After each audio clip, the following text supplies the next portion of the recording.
Polar molecule.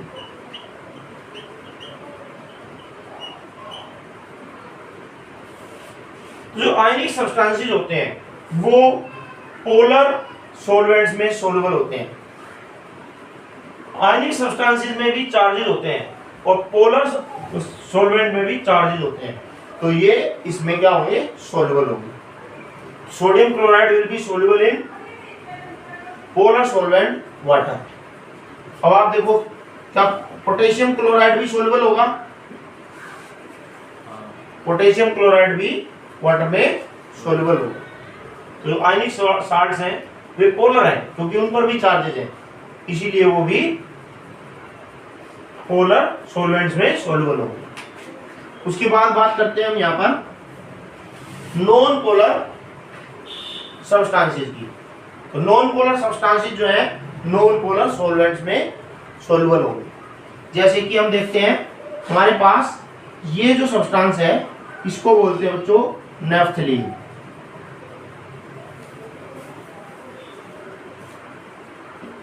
Naphthalene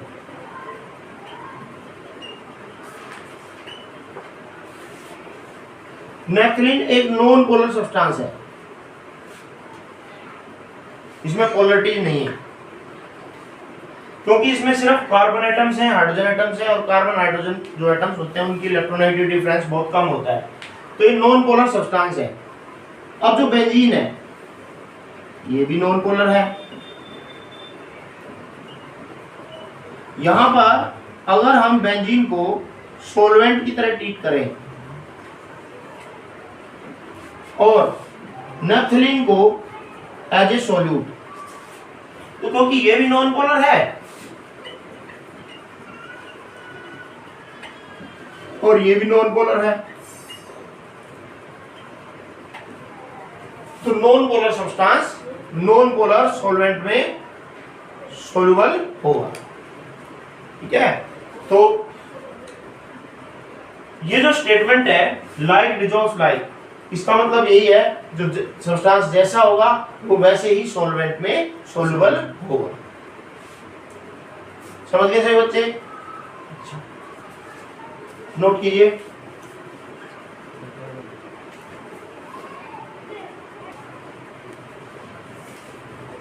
और next topic is saturated solution, Hindi में संतृप्त विलयन बोल देते हैं।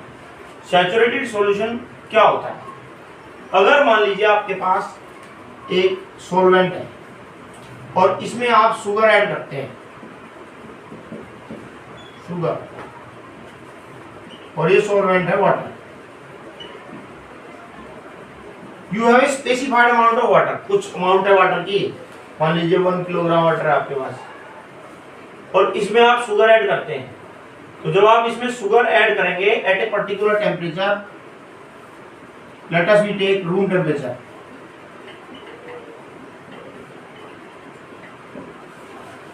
at room temperature if we add some amount of sugar in it, sugar इसमें डिसॉल्व हो जाएगी, फिर थोड़ी शुगर और ऐड की और शुगर इसमें डिसॉल्व हो जाएगी। अगर आप इसमें शुगर ऐड करते जाएं तो एक सिचुएशन ऐसी आएगी जिस पर जब आप इसमें शुगर ऐड करेंगे तो शुगर इसमें ऐड नहीं होगी, वो शुगर नीचे सेटल हो जाएगी।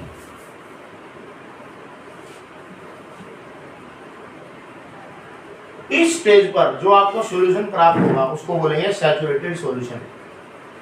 इसका मतलब सैचुरेटेड सॉल्यूशन क्या होता है? सैचुरेटेड सॉल्यूशन होता है a solution in which no more solute can be added, ऐसा सॉल्यूशन जिसमें और ज्यादा सोल्यूट ऐड नहीं कर सकते। सोल्यूट ऐड किया डिसॉल्व हो गया, फिर ऐड किया फिर डिसॉल्व हो गया, मगर एक सिचुएशन ऐसी आएगी जिस पर जब आप उसमें और सोल्यूट ऐड करना चाहेंगे और डिसॉल्व करना चाहेंगे तो वो डिसॉल्व होना बंद हो जाएगा। ठीक है, तो उस सिचुएशन पर जो सॉल्यूशन बनेगा एट ए पर्टिकुलर टेम्परेचर, उस सॉल्यूशन को हम सैचुरेटेड सॉल्यूशन कहेंगे। सैचुरेटेड सॉल्यूशन लिखिए क्या होता है? It is the solution formed when no more solute can be added, जब और अधिक सोल्यूट उसमें ऐड ना हो सके तो उसको बोलेंगे हम सैचुरेटेड सॉल्यूशन। आप घर पे ट्राई करके देख सकते हैं। थोड़ी शुगर, एक गिलास पानी लेकर उसमें थोड़ी शुगर मिलाएं, फिर और शुगर मिलाएं, फिर और शुगर मिलाएं। कुछ टाइम बाद आप देखेंगे शुगर उसमें डिजोल्व होनी बंद हो गई है, वो सैचुरेटेड सॉल्यूशन होगा एट रूम टेम्परेचर।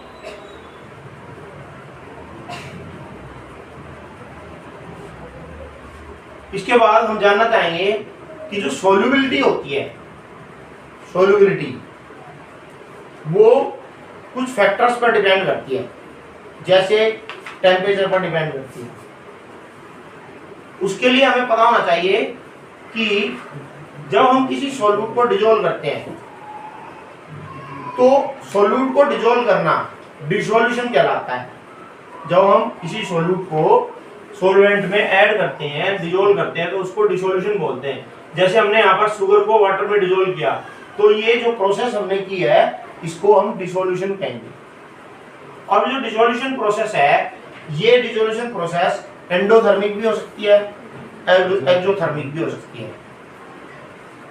जैसे मैं आपको बताता हूं कि सोडियम क्लोराइड को जब पानी में डिसोल्व करते हैं तो वो एक एंडोथर्मिक प्रोसेस है।